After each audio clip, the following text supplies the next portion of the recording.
Olá, vamos nesta videoaula compartilhar algumas ideias sobre o mito da caverna. Nós dissemos na aula anterior que o prisioneiro que foi forçado a se libertar por meio de um processo longo e doloroso teve que passar por um processo de adaptação e para enxergar o mundo fora da caverna.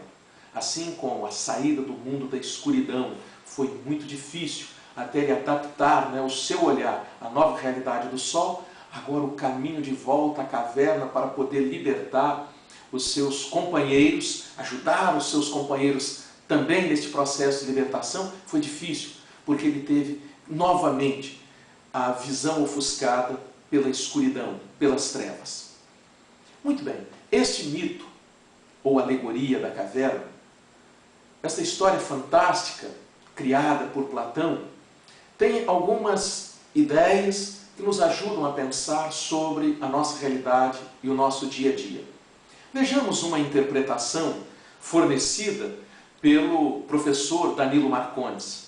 Assim diz ele: os prisioneiros acorrentados desde a infância representam todas as pessoas apegadas ao senso comum, pessoas apegadas às crenças habituais, portanto, incapazes de enxergar a realidade, as questões em sua realidade mais profunda. O interior da caverna, no qual estas pessoas estão acorrentadas, representa exatamente o mundo material, o mundo sensível. As correntes representam o senso comum, os grilhões que aprisionam os seres humanos, aquela realidade, a mesmice do dia a dia, as meras opiniões, ou como os filósofos gregos diziam, o senso comum, a doxa, ou seja, aqueles conhecimentos sem aprofundamento. Estas pessoas, aprisionadas pelo senso comum, habituadas, condicionadas àquela realidade, só viam as sombras. O que são as sombras? A visão distorcida da realidade, uma visão parcial, promovida pela simples opinião, pela doxa. Aqueles carregadores de objetos que conversavam entre si e em nenhum momento se preocupavam em libertar aquelas pessoas, no contexto do mito da caverna, representam os sofistas, manipuladores, mestres da retórica e da oratória, que, com seus discursos convincentes, manipulavam as massas para que os interesses privados, para que os interesses pessoais, individuais, fossem sobrepostos aos interesses coletivos. Mais ainda, diz o professor Danilo Marcondes, este processo difícil e doloroso de libertação daquele interior da caverna, de sair do senso comum, de sair da doxa e alcançar a episteme, é exatamente o processo vivenciado pelo filósofo.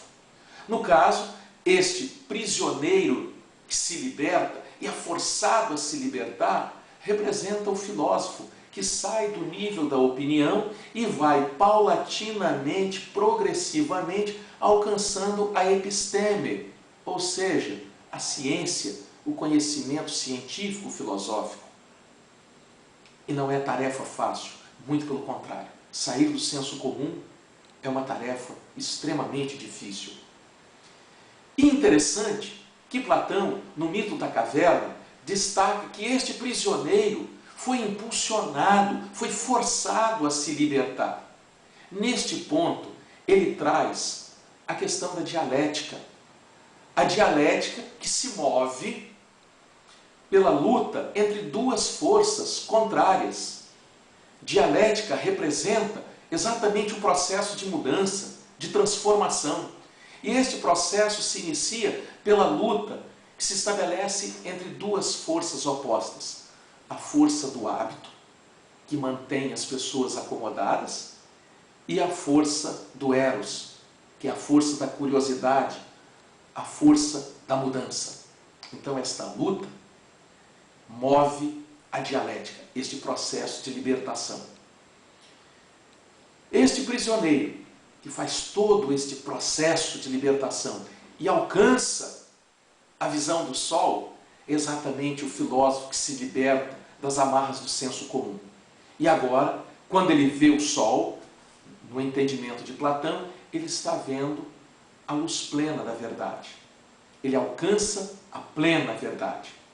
Mas ao alcançar esta verdade, este prisioneiro libertado, este filósofo que alcançou a verdade, tem a sua missão político, pedagógica, ética, de retornar ao interior da caverna para libertar, para contribuir no processo de libertação dos seus antigos companheiros de prisão. Podemos dizer que este mito da caverna se torna um grande convite para todos nós hoje. Em alguns momentos, nós somos convidados a quebrar paradigmas, a romper paradigmas. E muitas vezes nós nos deixamos levar pelo senso comum, pelas amarras do senso comum, das crenças habituais, e não inovamos. Não buscamos este processo dialético de mudança. Pense bem, fica a dica, dada pelo próprio filósofo grego Platão. Vamos permanecer na força do hábito, acomodados, ou buscaremos a força do eros, que nos impulsiona a mudança e a libertação daquele estágio de alienação no interior da caverna?